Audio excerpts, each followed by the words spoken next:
आप देख रहे हैं रेड लाइन इस्लामाबाद स्टूडियोज़ में। हिंदुस्तान से हारने के बाद चैंपियंस ट्रॉफी से हम प्रैक्टिकली आउट हो गए हैं। हमारे दिल टूट गए हैं, आंसू फूट रहे हैं और हर कोई टीम को, सिलेक्शन कमेटी को, बोर्ड को तनकीद का निशाना बना रहा है। हम इस पर आज के प्रोग्राम में बात करेंगे। दुबई से आपको पोस्ट मैच एनालिसिस लेके देंगे कि वहाँ पर लोग क्या बात कर रहे हैं। कराची में एक मशहूर ज़माना कत्ल भी मशहूर होने लगे हैं पाकिस्तान के अंदर, मुस्तफ़ा कत्ल केस। इसके अंदर जवानों के जो रवैये हैं और जिस किस्म की वो सोहबत इख्तियार करते हैं और वालिदैन के लिए जो धचके हैं, तमाम के तमाम लेसन्स मौजूद हैं। कहने को दोस्तियां हैं, लेकिन अगर आपने एहतियात का दामन नहीं पकड़ा और अपनी तवज्जो इन पर नहीं रखी तो हालात जिस तरफ जा सकते हैं उसका एक अक्स आपको इस केस में नज़र आता है। तो उसकी रिपोर्ट भी हम आपको लेके देंगे। बड़े मामलात के अंदर हम देखेंगे पाकिस्तान तहरीक-ए-इंसाफ ने एक बयानिया शुरू किया है कि 7 अजला बलूचिस्तान के पाकिस्तान से आज़ाद होने को तैयार हैं। उमर अयूब साहब बार बार ये बात दोहरा रहे हैं। पाकिस्तान के टूट जाने की खुदा न खास्ता बातें जो हैं वो चीफ मिनिस्टर KP भी कर रहे हैं।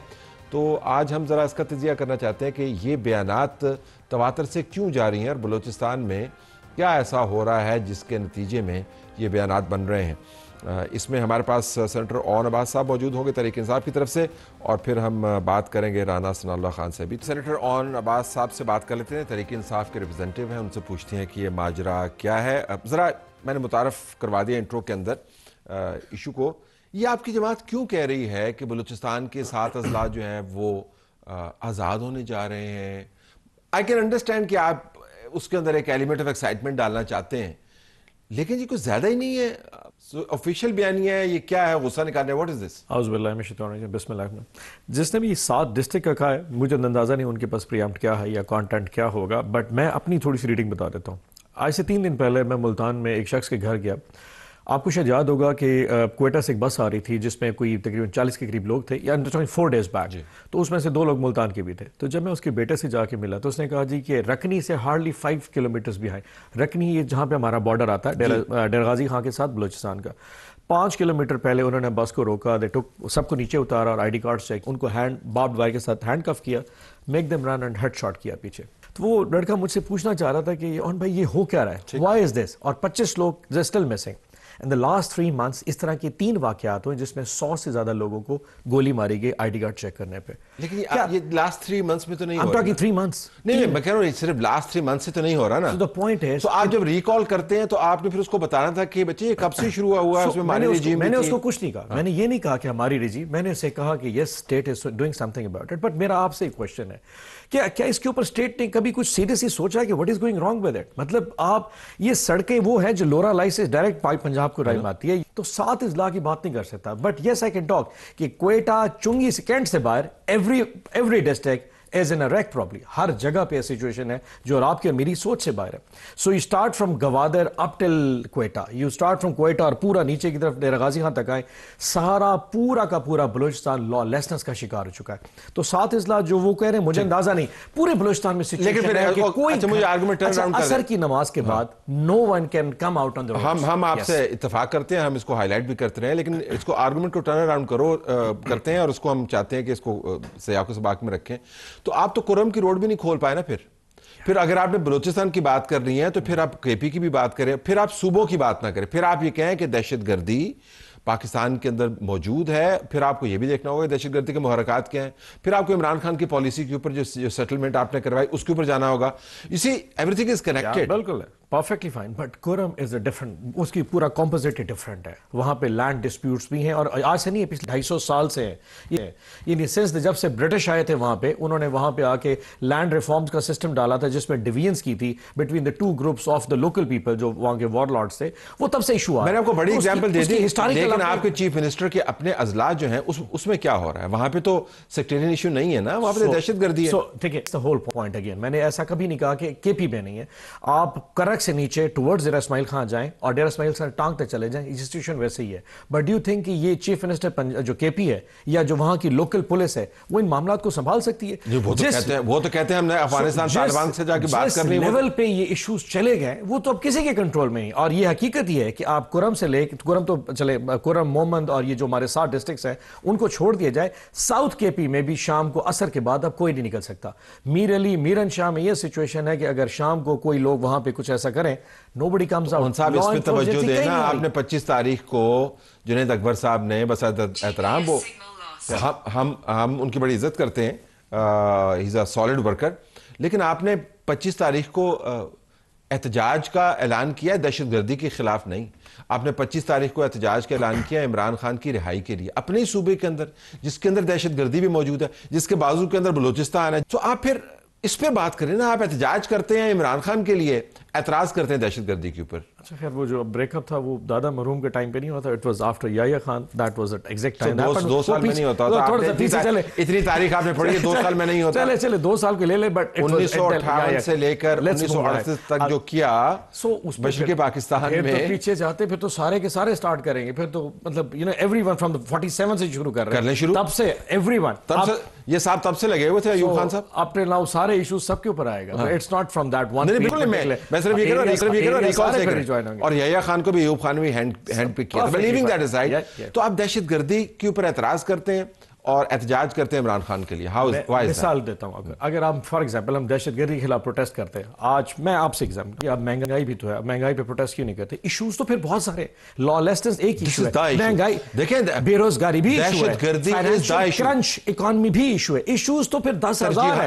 You just pick the one which is the most important and the right. आपके ख्याल में दहशतगर्दी में और इमरान खान की रिहाई के अंदर इमरान खान की रिहाई ज्यादा अहम? पाकिस्तान में इंसानी हकूक के खिलाफ वर्जी is a major issue and that starts from Imran Khan at this point in time. Top issue क्या है? दहशतगर्दी है, इमरान खान की दहशतगर्दी is there, economy is there, but Imran Khan और इंसानी, आपने एक एक्स प्राइम मिनिस्टर को सॉलिटरी कन्फाइनमेंट डाल दिया 1 हफ्ते से, आप लॉयर्स को नहीं मिलने दे रहे, आपने उसकी बीवी को सॉलिटरी कन्फाइनमेंट डाल दिया, डजंट मेक एनी सेंस। सो आप कहते हैं क्योंकि इश्यूज और बहुत सारे बड़े, इसको नीचे ले आते हैं। मैंने बिल्कुल नीचे ऊपर की बात नहीं है, मैंने कहा जी अगर आपने एहतजाज करना है तो भले इसके ऊपर, अब आपका दूसरा एहतजाज है, दूसरे मामलात के ऊपर भी एहतजाज करना है, एतराज करें ना। सो सब पे you have valid points everywhere ना, कि ठीक है हम इंसानी हकूक की खिलाफवर्जी पे बात करेंगे, हम लॉलेसनेस पे बात करेंगे, हम इकोनॉमिक क्रंच के ऊपर बात करेंगे, हम अनएम्प्लॉयमेंट पे बात करेंगे, there so many issues, but ये इशू ऐसा है जो पाकिस्तान की कौम इस वक्त देख रही है and effects us and everybody else. You just tell me, एक शख्स को आपने जेल में डाला, जो भी केसेस हैं तो सारे फ्रॉड केसेस था, लेकिन आप उसके लॉयर्स की एक्सेस बंद कर रहे हैं। What are you doing with it? हमें तो अब इस वक्त उसकी जिंदगी फिक्र है ना। This is what we fear right now and that is what imminent thing that really concerns the whole nation. इस वक्त कौम भी जाना चाहती है, ये आपके और मेरे लिए शायद इंपॉर्टेंट, आपके लिए ना हो, मेरे लिए और कौम के लिए it's very important. Imran Khan किस हालत में है?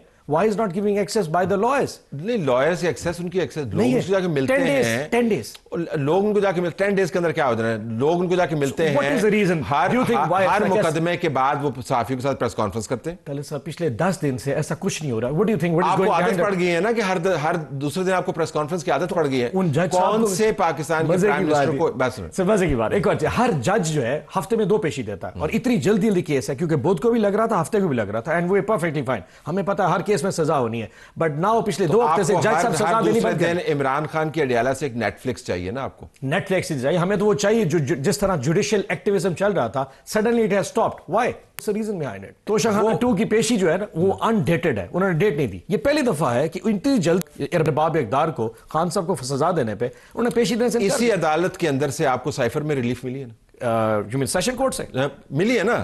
सेशन कोर्ट से नहीं, इद्दत पे मिली है कि नहीं? सो इद्दत does it stands account by the way? मैं वैसे आपको बता रहा हूं, मैं तो कौन सा एक्सेप्ट नहीं कर रहा, मैं कह रहा हूं यस, इस्लामाबाद हाई कोर्ट में सर्टेन पार्ट ऑफ, एंड अब they are paying the cost for it. जो जज आपको रिलीफ देगा वो ठीक है, इट्स नॉट सर्टेन, जो जज असूल पे खड़ा होगा उसको पोस्ट कर दे, ही हैपेंस, ये आप डिसाइड करेंगे, मैं डिसाइड नहीं कर रहा, but what action, your action speaks for it. एहतजाज के बारे में आपके अपने मेंबरान कहते हैं, अब नहीं है, शेर अफजल मरवत समेत के, एहतजाज ने इमरान खान की रिहाई का बंदोबस्त नहीं किया और 1 साल से हम टामकटोइयां मार रहे हैं।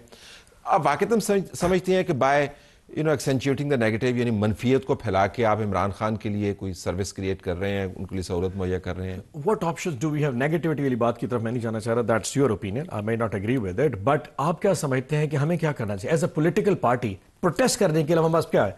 हमारे पास एक फोरम था पार्लियामान का, वो आपने देखा जिस तरीके से हमें वहां पे रोंदा गया।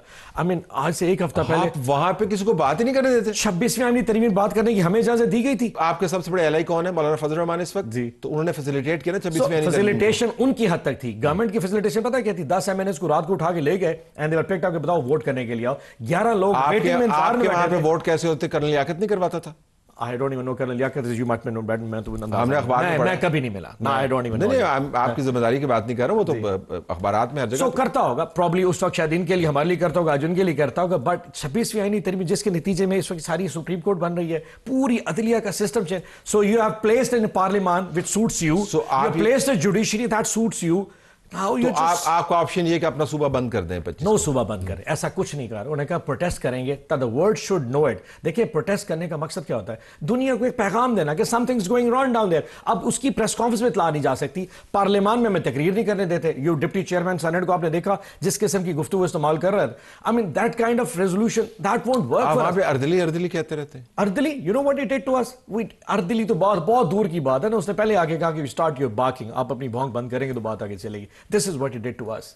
उसके बाद फिर हमने प्रोटेस्ट शुरू किया। तो प्रोटेस्ट के अलावा रास्ता नहीं है आपको? और कुछ भी नहीं है। और प्रोटेस्ट भी ये कि असेंबली के फ्लोर के ऊपर वहां तकरीर नहीं करनी जाती। और दूसरा प्रोटेस्ट है कि जहां मौजूद है, अब पंजाब में हम प्रोटेस्ट करने की इजाजत है, हमें कहीं जलसा करने की इजाजत, प्रोटेस्ट तो बहुत दूर की बात है। आज ऐलान करते हैं प्रोटेस्ट होना है, 3 दिन पहले हम लोग घर से दौड़ जाएं क्योंकि पुलिस के छापे शुरू हो जाए। And they won't even stop कि वो हमें पकड़ना है, वो हमारे बच्चों को पकड़ने के लिए आते सीधा।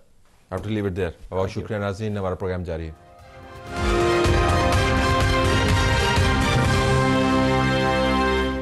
क्या वाकईतन बलूचिस्तान के अंदर हालात ख़राब हैं? और अगर ख़राब हैं तो कितने ख़राब हैं? और क्यों हुकूमत वक्त ये मौका फ़राहम कर रही है ओपोनेंट्स को कि इसको मुबालगे के साथ बयान करें, लेकिन ज़मीनी हक़ाइक़ अपनी जगह पर मौजूद है। राना सनाउल्लाह खान साहब वज़ीर-ए-आज़म के मशीर बड़ा सियासी और अवामी अमूर हमारे साथ मौजूद हैं।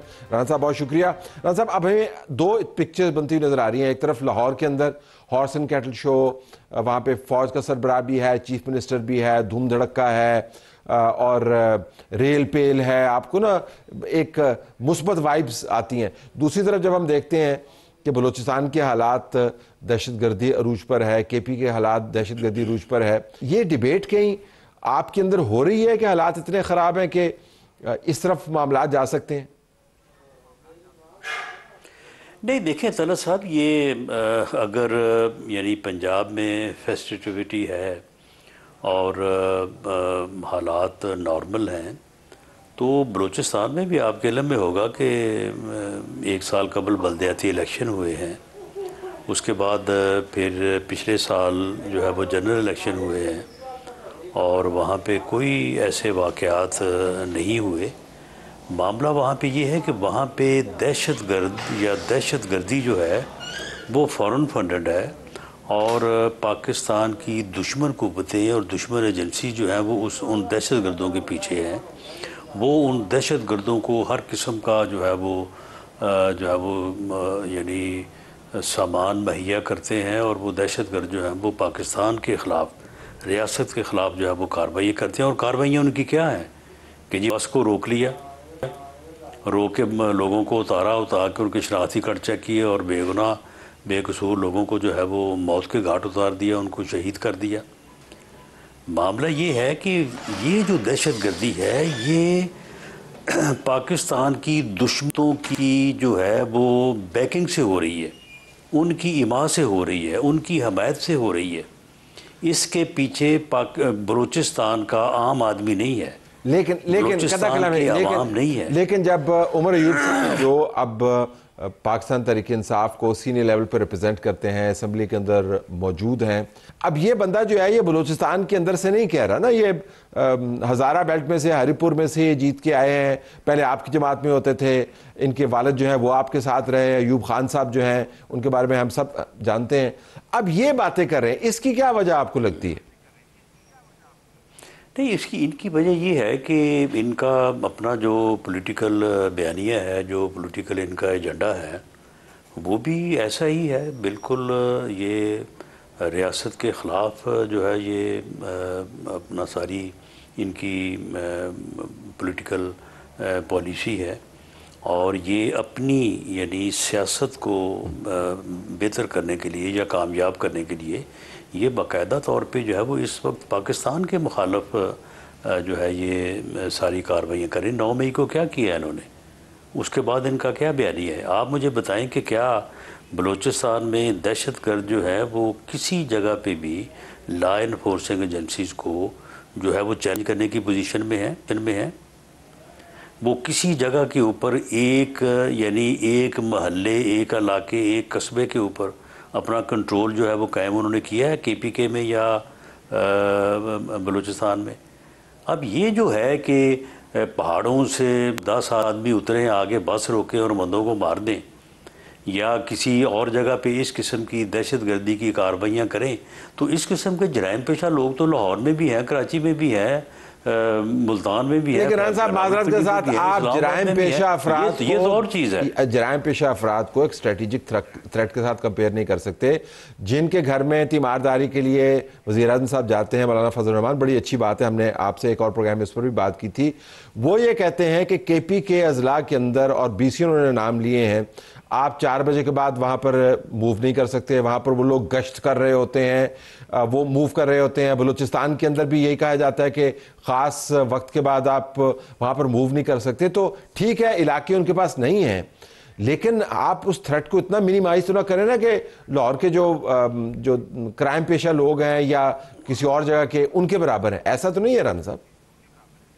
नहीं देखें, नहीं वो उनके जराइम पेशा होने में ठीक है, वो दहशतगर्दी की कार्रवाइयाँ जो है वो करते हैं, लेकिन उनके जराइम पेशा होने में जराइम नहीं कर रहे तो और क्या कर रहे हैं? वो बलूचिस्तान में वो बताखोरी नहीं करते। वो बलूचिस्तान में जितने डेवलपमेंट के और जितने ये यानी जो कोयले की और दूसरी जो कानें हैं, वहाँ से जो थ्रेट का लेवल बढ़ा है, मैं ये बात कर रहा हूँ, सारे जुर्म ही कर रहे हैं, लेकिन थ्रेट का लेवल बढ़ा है। नहीं, सुन लेना, उनसे वो पैसे नहीं लेते। ये स्मगलिंग जो हो रही है उसमें वो मुलव्वस नहीं है। KPK में यही सूरत हाल नहीं है, हर जगह पे वो बता नहीं लेते। मामला ये कौन के जराइम पेशा होने या दहशतगर्द होने में फ़र्क क्या है? मैं बिल्कुल फ़र्क नहीं कर, मैं सिर्फ स्केल मुख्तलिफ है राना साहब। लाहौर के, पंजाब के अजला के अंदर जो है 4 बजे के बाद दहशतगर्दों का राज नहीं होता, सड़कों के ऊपर लोगों को उतार के मारा नहीं जाता। मतलब आप दोनों को कंपेयर नहीं कर सकते ना, मैं तो ये गुजारिश कर रहा हूँ।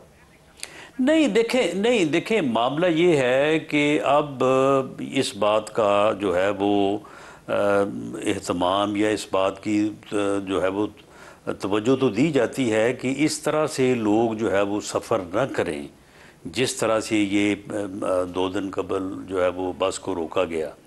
लेकिन मामला ये है कि लोग इसमें बाज़ औक़ात जो है वो उनकी हो सकता है कोई मजबूरी होती हो कि वो अब आप मुझे बताएं कि वहाँ पे जो उन्होंने एक यानी जगह से मज़दूरों को उठाया और जो 22-23 लोग थे तो उनको जनाब उन्होंने बाहर ला के जो है वो गोलियाँ मार दी। आप मुझे बताएं कि ये कोई आज़ादी की तहरीक है?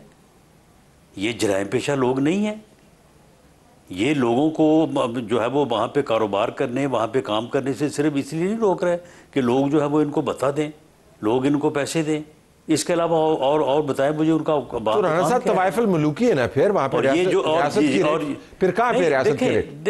देखें मामला ये है कि रियासत की रिट जो है ठीक है, उस इलाके के हालात ऐसे हैं कि वहाँ पे पहाड़ों में चढ़ जाना, छुप जाना बहुत आसान और वहाँ से किसी को ढूंढ निकालना जो है वो बाज़ औक़ात मुश्किल और बसा औक़ात नामुमकिन है।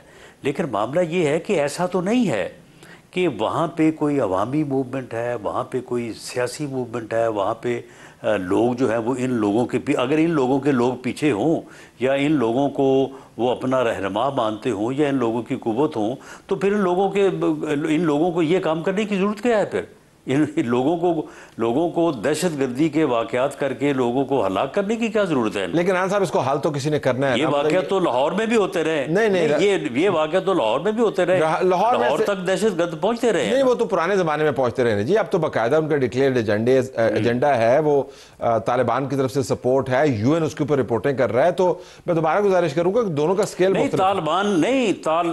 तालिबान की तरफ से सपोर्ट है, की तरफ से सपोर्ट है, बाकी जो पाकिस्तान दुश्मन एजेंसीज हैं ये तो पाकिस्तान के खिलाफ जो है वो लड़ रहे तो हैं। राणा साहब इसको हल भी और तो करना है जो ना। इस किस्म के नाआकबत अंदेश, ये नाआकबत अंदेश जो लोग हैं, जो कि उनकी बातों को इस तरह से बयान करते हैं, तो फिर हल जो है वो फिर इनकी सोच का ही हल हो सकता है ना, कि ये जो है वो कोई यानी जो है वो कोई सियासतदानों वाली, आप पार्लियामेंट में बैठे हैं, वहाँ पे जो है वो हर चीज़ एंजॉय भी कर रहे हैं और साथ पाकिस्तान लेकिन की ग्राउंड रियलिटी भी तो चेंज करनी है ना। मैं करने देखें, के लिए भी मैं प्रोपेगेंडा कर रहे हैं। गवर्नर केपी से बात करता हूँ, वो एतराज़ ये करते हैं कि वज़ीर आज़म साहब जो हैं वो केपी के अंदर जाके सिक्योरिटी का इजलास क्यों नहीं करते, उसकी सदारत क्यों नहीं करते।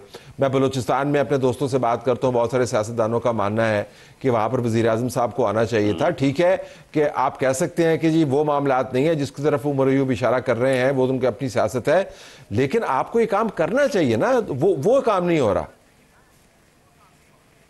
नहीं देखिए, ठीक है, आपकी बात दुरुस्त है कि सिक्योरिटी एजेंसी जो है वो जो काम कर रही हैं उसको और ज़्यादा मौसर करने की ज़रूरत है। लेकिन आप मुझे बताएं कि ये जो रोज़ इंटेलिजेंस बेस्ड ऑपरेशन होते हैं और वहाँ पे जो है वो दर्जनों की तादाद में ये दहशतगर्द जो है वो जहन्नम वासल होते हैं, और वहाँ पे हमारे जवान, हमारे अफसर भी जो है वो शहीद होते हैं, अपनी जानों का नजराना पेश करते हैं, तो क्या को वहाँ पे ऐसी भी सूरत हाल है कि कोई सिक्योरिटी एजेंसी जो है वो काम नहीं कर रही या इन चीज़ों का जो है वो कला कुमा नहीं कर रही। लेकिन वहाँ पे जो यानी ज़मीनी हालात, इन मानों में मैं ये बात कर रहा हूँ कि वहाँ पे इलाका ऐसा है कि वहाँ पे लोगों का पहाड़ों में चढ़ जाना, छुप जाना वहाँ पे, और उनके ख़िलाफ़ ऑपरेशन करना जो है वो कदरे उन एरियाज़ के मुकाबले में काफ़ी मुश्किल, बल्कि बाद एरियाज़ में नामुमकिन है। ये पहाड़ी सिलसिले में ये दूसरे मुल्क भी चले जाते हैं, वहाँ से फिर आ जाते हैं। तो ये सारी चीज़ें जो है वो फेंस की वजह से काफ़ी फ़र्क भी पड़ा है। तो ये एक दहशतगर्दी का सामना है पाकिस्तान को, पाकिस्तान की लॉ इन्फोर्सिंग एजेंसीज़ को, पाकिस्तान की सिक्योरिटी एजेंसीज़ को, और इसके पीछे हमारे दुश्मन मुल्क है। इंडिया है, अफ़गानिस्तान हमारा दोस्त मुल्क है, लेकिन वहाँ पे जो लोग हुक्मरान हैं, इस बारे में जो है वो हमें अफसोस से कहना पड़ता है कि उनका जो रवैया है वो भी दुरुस्त नहीं है।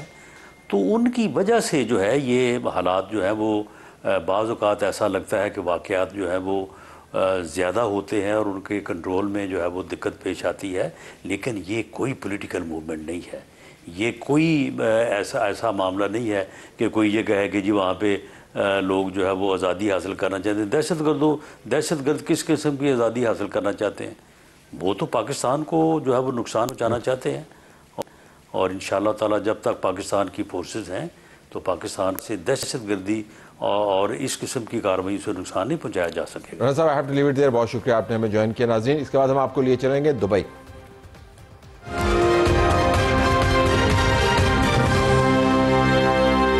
चैंपियंस ट्रॉफी में से हम बाहर निकल गए। इंडिया से हार के बाद हमारे दिल वैसे टूटे हुए हैं। अब अजीबो गरीब किस्म के जादुई फार्मूले हम बना रहे हैं। उस जादुई फार्मूले से हम मिसाइल तो बना सकते हैं क्योंकि इतना कॉम्प्लेक्स फार्मूला है, लेकिन हम दोबारा चैंपियंस ट्रॉफी में शायद वापस नहीं आ सकते। लेकिन पैवस्तर शजर से उम्मीदें बाहर रख। अब्दुल कादर ख्वाजा साहब, नुमाइंदा समा टीवी, हमें दुबई से ज्वाइन कर रहे हैं। वो वेन्यू जो हिंदुस्तान ने जोर लगाकर सिलेक्ट किया, और हमने इस वजह से कहा कि चले हिंदुस्तान के साथ मैच है, हम इसको कर लेते। चैंपियंस ट्रॉफी को हमने अंडरमाइन नहीं किया। हमारा आर्च राइवल जिसने अपनी मनपसंद का वेन्यू जो चूज़ किया, उसने हमें वहाँ पर हराया, और पहली मरतबा जो होस्ट मुल्क है वो चैंपियंस ट्रॉफी से निकल गया पहले ही राउंड में। तो ख्वाजा साहब, ज़रा पोस्ट हार एनालिसिस क्या है? सेंटीमेंट तो मुझे पता है बड़ा ब्रोकन हार्टेड होगा, लेकिन लोग जनरली बात क्या कर रहे हैं, बड़ा दिलचस्प होता है जब लोगों से पूछते हैं ना, तो वो आपको अपने अपने तज्जिए देते हैं। तो रंग बिरंगे तज्जिए क्या हैं? सर, जब मैच की पहली इनिंग जो है वो खत्म हुई, उसके बाद भी हमने लोगों से बात की, तो उस दौरान भी जो लोग थे वो काफी दिल बर्दाश्त थे कि रन्स जो थे वो तकरीबन 40 से 50 रन हम लोग शॉर्ट थे। उसके बाद हमारे ऊपर जो कंडीशंस थी वो भी फेवरेबल थी। हम टॉस जीतकर, वसीम अकरम से मेरी बात हुई, उनका भी यही कहना था कि हम टॉस जीतकर पहले बैटिंग करनी ही चाहिए थी, और अच्छा हुआ कि हमें बैटिंग मिल गई है। फिर उसके बाद जो मुतअद्दिद लोग बाहर हमें मिले पोस्ट मैच, उसमें बाद लोगों के आंसू और लोगों की जो फीलिंग्स थी वो नुमाया थी, और लोग दुबई स्टेडियम के बाहर धाड़े मार मार के रो भी रहे थे, चीखो पुकार थी कि आप लोग जो है वो ये सिलेक्शन कमेटी ये दो स्पिनर्स के साथ क्यों नहीं गई। ज्यादातर जो गिले शिकवे थे वो बाबर आजम के साथ भी थे, मोहम्मद रिजवान के साथ भी थे, और उसके साथ साथ जो हमारे ओपनर्स बाकायदा तौर पर नहीं रखे गए थे, जो कंफर्म ओपनर्स थे, उनमें आप देखें कि फखर जमान इंजर्ड हो गए, साइम अयूब इंजर्ड हो गए, उनका भी सेटबैक हमारे सामने आया। फिर उसके बाद लोगों का ये मुतालबा था कि सिलेक्शन कमेटी को फारिग किया जाए। जो सिलेक्शन कमेटी है उन्होंने आईसीसी का जो ये इवेंट है उसको मजाक बनाया कि एक प्लेयर आप ले लो, एक प्लेयर हमें दे दो। तो ये चीजें भी हमें सोर्सेज बताते रहे हैं कि मुतअद्दिद जो मरतबा मीटिंग हुई है सिलेक्शन कमेटी की, उस हवाले से chairman Pakistan cricket board Mohsin Naqvi ने मुतअद्दिद मरतबा से सिलेक्शन कमेटी को ये भी कहा कि एक मरतबा फिर देख लें कि स्पिनर्स जो हैं वो दो होने चाहिए और स्पिनर्स को आप लोग शामिल करें। आपको देखिए कंडीशन जो है वो एशियन कंडीशन ऐसी होती है जिसमें आपको पता है कि बॉल टर्न करेगा। आपने 3-4 फास्ट बॉलर अपने पास रखे और एक रेगुलर स्पिनर के साथ इब्रार की अच्छा शक्ल में ख्वाजा, लेके अगर मैं हम इंटरप्ट मुतअद्दिद कर पाऊं मरतबा जब ये आपको, देखिए स्क्वाड अगर ये मैच हम जीत जाते तो ये तमाम तज्जिए जो है ना वो धरे के धरे रह जाते। फिर हमने कहना था जी कि ज़बरदस्त मूव था, आपने फ़खर की जगह इमाम को ले आए। ज़बरदस्त मूव था कि इन्होंने इनिंग्स को कंसोलिडेट किया, और ठीक है हमारी विकेटें गिर गई थी तो फिर खब्बे हमारे थे और सज्जे जो कॉम्बिनेशन था वो हमने चलाया, फिर हमने नीचे रन्स कर दिए। तो ये हार के बाद तो हम सारे के सारे इसकी तरफ जाते हैं, लेकिन आपने दिलचस्प बात बताया कि सारे बैट्समैनों को ब्लेम कर रहे हैं। फील्डिंग का मयार, कैच ड्रॉप हो गया, बड़ा क्रूशल कैच था, क्योंकि मैं डेल स्टेन का तजिया सुन रहा था, वो कहता जब हमारे पास रन्स कम होते थे तो हम यही करते थे कि यार आप इस तरह करें, रन्स जितने मर्जी कंसीड कर दें, पहले 3 आउट कर लें। तो वो 3 आउट हो सकते थे, वो नहीं हुए। तो बॉलर्स के ऊपर तो ज्यादा ब्लेम नहीं जा रहा ना ये बाद मैच जो तजिए हो रहे हैं। देखिए सर, बॉलर्स पे आपके बॉलर्स के ऊपर जो एतबार था वो उस दिन उठ गया था जब आपके ट्राई नेशन सीरीज में आपके बॉलर्स ने परफॉर्म नहीं किया। उसके बाद आप जो न्यूजीलैंड के खिलाफ पहला मैच हुआ उसमें आपके बॉलर्स ने परफॉर्म नहीं किया। देखिए तीनों डिपार्टमेंट जो ऐसे है जिसमें बॉलिंग, फील्डिंग और बैटिंग, हमारी बैटिंग मुसलसल फ्लॉप होती रही, कोलैप्स करती रही। बाबर आजम से लोगों को बहुत उम्मीदें थी, शुरू के ओवर्स में बड़ी अच्छी बैटिंग की, लेकिन उसके बाद फ्लॉप हो गए। आपके पास आप देखें कि आपके पास मिडिल ऑर्डर में कोई प्रॉपर मिडिल ऑर्डर बैटर नहीं है जो आपको रन्स करके दे सकता है और आप उस पर रिलाई कर सकते हैं। हमारे बॉलर्स में हमारे तीनों प्रीमियम फास्ट बॉलर्स थे। हारिस रऊफ नो डाउट उसके बाद उनको साइड स्ट्रेन हुई ट्राई नेशन सीरीज में जब उनको रेस्ट करवाया गया, लेकिन चैंपियंस ट्रॉफी में हारिस रऊफ से ज्यादा जोर लगाते हमने किसी को नहीं देखा। कल भी हमने देखा तो वो जान मार रहे थे। अब वो फील्डर्स जो हैं जब फील्डिंग कैच ड्रॉप करते हैं तो बॉलर का आधा मोराल डाउन हो जाता है। हमारे बॉलर्स फ्रस्ट्रेशन चेहरों पर नुमाया थी। आप जीत के लिए जाते हैं तो आपकी चेहरों की जो तासुरात होते हैं, बॉडी लैंग्वेज होती है ग्राउंड में, वो डिफरेंट होती है। और आप हमेशा से ये करते आए हैं कि विराट कोहली को आप इजी टारगेट लेते रहे और विराट ही आपको परफॉर्मेंस देता रहा। आप देखें पाकिस्तानी यहाँ पर जो दुबई में मुकीम पाकिस्तानी है उन्होंने इंडियन ने इतना शोर नहीं मचाया होना जितना विराट कोहली की सेंचुरी पर जब जो लोग थे पाकिस्तानी थे उन्होंने शोर मचाया और एंजॉय किया उनकी सेंचुरी को। क्यों? क्योंकि बाहर भी जब हम बात कर रहे थे तो लोग कहते थे कि किंग बाबर आजम नहीं है, किंग विराट कोहली है। तो पाकिस्तानी भी उस प्लेयर की तारीफ करते हैं जो परफॉर्मेंस देता है। साइम अयूब, फखर जमान को ज्यादातर लोग मिस करते रहे। वो इसलिए करते रहे क्योंकि वो दिलेर होकर खेलते हैं, वो पावर प्ले का इस्तेमाल करते हैं, वो आपको सिंगल डबल रोकते नहीं है। हमने कल 140 के करीब डॉट बॉल्स खेली हैं। आप देखें कि तकरीबन हमने 23 से 24 ओवर्स जो है वो ऐसे खेले हैं जिसमें आप डॉट बॉल्स थे और बाकी ये डॉट बॉल्स की हमने जबरदस्त बात की। मैं टुवर्ड्स द एंड जरा आपसे डॉट बॉल्स के ऊपर मैं रहते हुए बात करता हूं। ये जो ना ये रिपीट था हमारा न्यूजीलैंड के मैच का। न्यूजीलैंड के मैच में हमने 26 ओवर जो हैं वो डॉट बॉल से खेले। इंडिया के मैच में हमने 25 ओवर जो हैं हमने डॉट बॉल से खेले। सो 98 ओवर हमने 2 मैच में खेले हैं जिसके अंदर हमने 51 ओवर मेडन खेले हैं। तो उसके बाद तो फिर करिश्मा भी हमें नहीं बचा सकता ना। चले साहब, देखें आप भी बड़ी अच्छी क्रिकेट खेलते हैं और आप हमेशा से क्रिकेट लवर रहे हैं। हमने आपको भी क्रिकेट खेलते हुए देखा है। जब क्रिकेट आप खेलते हैं ओडीआईज में, अब ओडीआई क्रिकेट वो नहीं रही है जो आप बाय बुक जो जिस तरह चलते थे उस तरह आप खेलते हैं। इंग्लैंड ने वो दिखाया है कि टेस्ट मैच में भी वो ओडीआई की तरह खेलते हैं। इंग्लैंड ने रन्स किए 350, लेकिन ऑस्ट्रेलिया ने फील नहीं होने दिया लाहौर में उसको चेस के दौरान कि वो बिल्कुल भी अंडर प्रेशर आए हो। शुरू की विकेट्स गिरी, लेकिन फिर भी उन्होंने अपना स्ट्राइक रेट और अपनी एवरेज मेंटेन रखी। इंग्लैंड के प्लेयर्स की विकेट डाउन हुई, शुरू में 2 विकेट्स उनकी गिरी, लेकिन उसके बावजूद वो नहीं रुके। आप देखें, अवाम ये कहती फिर रही थी बाहर कि आप 40 ओवर में आउट हो जाते, लेकिन आप लड़ के आउट होते, आप रन्स करके आउट होते। डॉट बॉल से आपको प्रेशर आता है, जब आप आपके या तो फास्ट बॉलर को बाउंड्री लगती है तो उसके ऊपर प्रेशर चले जाता है। हालांकि दूसरी चीज मैं आपको बताऊं कि मोहम्मद शामी अनफिट हैं, मतलब वो कल जो थे वो उनको उनको स्ट्रेन था और उनकी जो टांग थी वो भी बार बार पकड़ रहे थे और उनको बार बार फिजियो आके चेक कर रहा था। आपके पास मौका था कि बुमराह नहीं था, आप चार्ज करते। आप हमेशा से मिडिल ओवर्स में जाके जब सेटल हुए थे रिजवान और सऊद शकील, उन्होंने भी बहुत डॉट बॉल्स खेली, लेकिन उस टाइम पे हमें पार्टनरशिप चाहिए थी।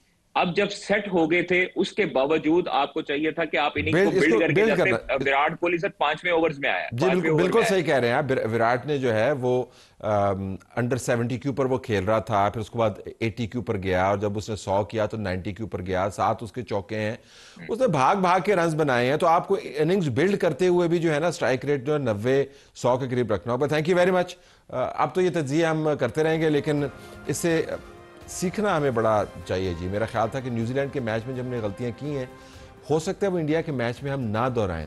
बदकिस्मती से इंडिया का मैच जो है वो न्यूजीलैंड का स्ट्रैटेजी वाइज जो है हमें डिट्टो रेप्लिका लगा है।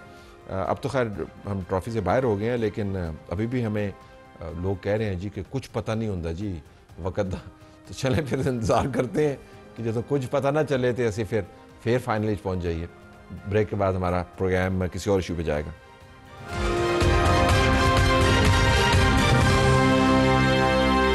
आपको राज़ी, इस वक्त हम कराची लिए चलते हैं। असलम खान साहब हमारे साथ मौजूद हैं और हम मुस्तफ़ा कत्ल केस के ऊपर लेटेस्ट अपडेट इनसे ले रहे हैं। वो केस जिसके अंदर खौफनाक हक़ाइक़ सामने आए हैं। एक जवान बच्चे को किसी लड़की के मामले पर बज़ाहिर कत्ल कर दिया गया, फिर उसके बाद उसके अंदर अब ख़बरें आ रही हैं कि शायद ड्रग माफिया भी किसी जगह पर इन्वॉल्व है। बच्चे को कत्ल जब किया गया तो उससे पहले उसको ज़दोकोब किया गया, तशद्दुद का निशाना बनाया गया, फिर हब बलूचिस्तान को ले जाकर गाड़ी में डालकर तो ज़िंदा जला दिया गया। ये उसके दोस्तों ने किया। असलम खान साहब, एक बहुत ही खौफनाक केस है जिसके अंदर सबके लिए लेसन्स हैं, पेरेंट्स समेत, कि आपको कैसे पेरेंटिंग करनी चाहिए, बच्चों पर अपना नज़र रखनी चाहिए। लेकिन लेटेस्ट क्या है, ये ड्रग्स वाला एंगल क्या है इसमें? देखिए, इस वक्त बिल्कुल लेटेस्ट की अगर हम बात करें तो एफआईए को खत लिखा गया है पुलिस की जानिब से, जिसमें कहा गया है कि जो मुलजिम अरमगान है उसके कब्जे से जो लैपटॉप और डिवाइसेस मिली हैं उससे ये शुबा है कि जो मुलजिम है ये ऑनलाइन मालियाती फ्रॉड में भी मुलव्वस है। और उसके साथ साथ जो साइबर क्राइम है उसको भी कहा गया है कि वो भी इस केस में पुलिस की मावनत करे। और इसके साथ साथ जो मनी लॉन्ड्रिंग सेल है उससे भी पुलिस ने मावनत मांगी है। और जहाँ तक ये ड्रग वाली बात है तो तलत साहब, ये बड़ा एक जिसे कहते हैं एक पेचीदा मामला है। ये पहले भी गिरफ्तार हुआ, अरमगान भी गिरफ्तार हुआ, इसमें 5 मुख्तलिफ मुकदमात थे, ड्रग के भी हैं, लड़ाई झगड़े के भी हैं, और मुस्तफ़ा भी गिरफ्तार हुआ। और इनके खिलाफ आज ही अगर हम बात करें तो जो इंसदाद मंशियात कोर्ट है उससे अरमगान के भी नाकाबिल ज़मानत वारंट गिरफ्तारी जारी हुए हैं। और ये 2019 में इसने कनाडा से मंशियात मंगवाई थी, उस केस में इसके नाकाबिल ज़मानत वारंट गिरफ्तारी जारी हुए हैं। ये अप्रैल 2024 के बाद ये अदालत नहीं गया था। इसी तरह अगर हम मुस्तफ़ा की बात करें तो इस पर 31 जनवरी 2024 को एक मंशियात का मुकदमा इस पर दर्ज हुआ था। तो ये एक मामला इस तरह का मामला है कि ये जो ड्रग है बैनुल-अक़वामी मंडियों से पाकिस्तान मंगवा कर और ये डिफेंस के जो मुख्तलिफ इलाके वहाँ सप्लाई करते थे। इस वाक़े के बाद पुलिस ने मुख्तलिफ इलाकों में छापे मारे और वहाँ से कुछ नौजवानों को हिरासत में लिया। एक्टर जो साजिद हसन है उनके साहबजादे साहिर हसन को भी इस इल्ज़ाम में गिरफ्तार किया गया कि 50 लाख रुपए मालियत की मंशियात उनके कब्जे से मिली। और उस तरह साहिर ने दौरान तफ्तीश बताया कि ये 2 कोरियर कंपनियों के जरिए मंशियात पाकिस्तान मंगवाता था। तकरीबन 1200 ग्राम, 1 किलो से ज़ायद, और 1 ग्राम मंशियात डिफेंस के इलाकों में ये 10,000 रुपये में फ़रोख्त की जाती थी। तो 2019 में अगर हम देखें तो अरमगान मंशियात के मुकदमे में गिरफ्तार होता है, इसी तरह मुस्तफ़ा भी मुकदमे में गिरफ्तार होता है कि मंशियात वाला मामला था। तो मंशियात का भी इसमें चक्कर है। इसके साथ साथ ऑनलाइन फ्रॉड का भी मामला तलत साहब इस केस से जुड़ा हुआ है, जिसके लिए आज पुलिस ने FIA से मदद मांगी है कि जो 64 लैपटॉप मिले हैं तो यकीनी तौर पर यहाँ तला साहब डब्बे के काम की इस्तेलाह इस्तेमाल की जाती है कि जो ऑनलाइन फ्रॉड के लिए जो बैरून मुल्क बैठे हुए हैं वहाँ लोगों के जो कार्ड हैक करके यहाँ पर उस जो बाज़ाहिर कॉल सेंटर था डिफेंस के इलाके में अरमगान ने लिया हुआ था, और 2 और कॉल सेंटर भी थे जो चंद माह पहले बंद किए थे, लेकिन ये कॉल सेंटर फाल था। 30 से ज़ायद यहाँ पर लोग थे। और एक जो मसला था कि मंशियात का इस्तेमाल, जो आपने बात की कि वालिदैन को देखना चाहिए कि मंशियात, तो मंशियात का फैलाव बड़ा एक खौफनाक देखने में आ रहा है कि इस पर बड़े इजलासेस भी हुए हैं। असलम, अगर आप इसी नुक्ते को जरा मैं आगे बढ़ाऊं और आपसे जानना चाहूं कि इशू ये भी तो है ना कि आपका बच्चा किस सोहबत में बैठ रहा है, वो कहाँ पर जा रहा है, वो किससे मिल रहा है, आपको उसके ऊपर नज़र रखनी चाहिए। वैसे ही बहुत सारे मामलात जो हैं अब तो वो मोबाइल के ज़रिए तय होते हैं, तो आपको पता नहीं है कि उसकी सोहबत क्या है। लेकिन ये तो बच्चे फिज़िकली मुलाकातें कर रहे थे, तो इस जाविये से भी कोई बहस है इस कत्ल के इर्द गिर्द कि जी वालिदैन को कैसे नज़र रखनी होगी कि उनका बच्चा किस किस्म के लोगों से मिल रहा है और वो लोग कहाँ कहाँ पर उनके मुकदमात क्या हैं या उनका प्रोफाइल क्या है? देखिए, इस पर मैं नहीं समझता कि अभी कोई बहुत ज़्यादा नज़र रखी जा रही है। तलत साहब, ये वाक़या डिफेंस में और बिलखुसूस अगर हम पोश इलाकों की बात करें तो बदकिस्मती से वहाँ आ रहे हैं जहाँ कहा जाता है कि आला तालीमी याफ्ता, बहुत पैसा, लेकिन ये बहुत पैसा और ये जो पुरतइश लाइफ स्टाइल है, ये यकीनी तौर पर वालिदैन को देखना चाहिए कि जितना उनका जो बच्चा जिस तरह के अखराजात कर रहा है, जिस तरह की वो पार्टीज़ को इंजॉय कर रहा है, दोस्तों के भी बारे में पता है। ऐसा नहीं है कि वालिदैन को नहीं पता। अरमगान तो अपने वालिद और वालदा से मिलता ही नहीं था, बिल्कुल अकेला ही रह रहा है, दोस्तों के साथ पार्टीज कर रहा है। लेकिन जाहिर है कि जिस तरह का उसका लाइफ स्टाइल था, देखते ही देखते उसके पास जिस तरह की गाड़ियां और जिस तरह का असलहा उसके घर से मिल रहा है, तो यकीनी तौर पर अगर उस पर नजर रखी जाती तो ऐसा वाकया नहीं होता। इसी तरह मुस्तफ़ा के भी जो वालिदैन है वो ये कहा जा रहा है कि नजर रखी उन्होंने, लेकिन बदकिस्मती से जो उसकी सोबत थी वो इस तरह बिगड़ती चली गई, वो इस तरह के दोस्तों में घिरता चला गया कि इस तरह का वाकया पेश आया। और ये मामला ये और भी जिसे कहते हैं कि इसके और भी बहुत सारे पहलू सामने आएंगे। जिस तरह हमने बात की कि अदाकार जो साजिद हसन है, उनके जो बेटे की गिरफ्तारी हुई और उसमें भी और भी लोग सामने आ रहे हैं, मुख्तलिफ लोगों के नाम सामने आ रहे हैं कि किन किन को मंशियात सप्लाई हो रही है। और देखें तला साहब, पहले तो कहा जाता था कि पाकिस्तान से मंशियात जा रही है, मंगवाई जा रही है, डिफेंस में घरों पे मंशियात पहुंच रही है और उसके बाद मुख्तलिफ पार्टीज़ में भी सप्लाई हो रही है, मुख्तलिफ जो उनके घाघ हैं कस्टमर्स हैं वो बने हुए। तो ये एक खौफनाक एंगल है। मैं आपसे बात करता कि इजलास हुए हैं मुख्तलिफ, IG सिंध की ज़ेर सदारत शर्जील मेमन साहब इजलास करते रहे और ये कोशिश की कि ये जो स्कूल और कॉलेजेस में ये जो वाक़या हुआ, इससे ये भी अंदाज़ा हुआ कि स्कूल और कॉलेजेस में ये ड्रग्स किस बुरी तरीके से फैली हुई हैं, और फिर ये पार्टीज कल्चर भी, और वहाँ पर ये ड्रग का खुलेआम इस्तेमाल और इस तरह के वाक़यात देखें। पहले भी हमने ये डिफेंस के इलाकों में देखा कि फायरिंग के वाक़यात, एक दूसरे से गालम गलोच के जो बाअसर लोग हैं, जो बहुत पैसे वाले लोग हैं, उनके जानिब से मुख्तलिफ लोगों से, रात चलते लोगों से जो है ना वो झगड़ा, ये खुद अरगमान पे जो 5 मुकदमात हैं, 3 मुकदमात इसी तरह किसी से भत्ता लेने के भी हैं, किसी को डराने धमकाने के भी हैं और लड़ाई झगड़े के भी हैं। तो ये यकीनी तौर पर कॉम्प्लेक्स सोसाइटी को भी हमें देखना होगा, कॉम्प्लेक्स इशू है जिसके अंदर पॉलिसी के मामलात भी है, पेरेंटिंग के मामलात भी हैं और टेक्नोलॉजी के मामलात भी हैं। सब के बच्चों को अल्लाह महफूज रखे, लेकिन जिम्मेदारी बड़ी है। एहतियात के साथ इर्द गिर्द देखिएगा, सिर्फ इस वजह से कि ज़ाहरन बच्चे ठीक लगते हैं और मोबाइल उन्होंने उठाए हुए हैं और हंसते मुस्कुराते आपके पास आ जा रहे हैं, डजंट मीन कि एवरीथिंग इज़ राइट। शक को अपने जहन में जगह नहीं दें, लेकिन आपको शेर की आंख से भी देखना होगा, हालात काफ़ी मखदूश हैं। इजाज़त चाहते हैं, अल्लाह हाफ़िज़।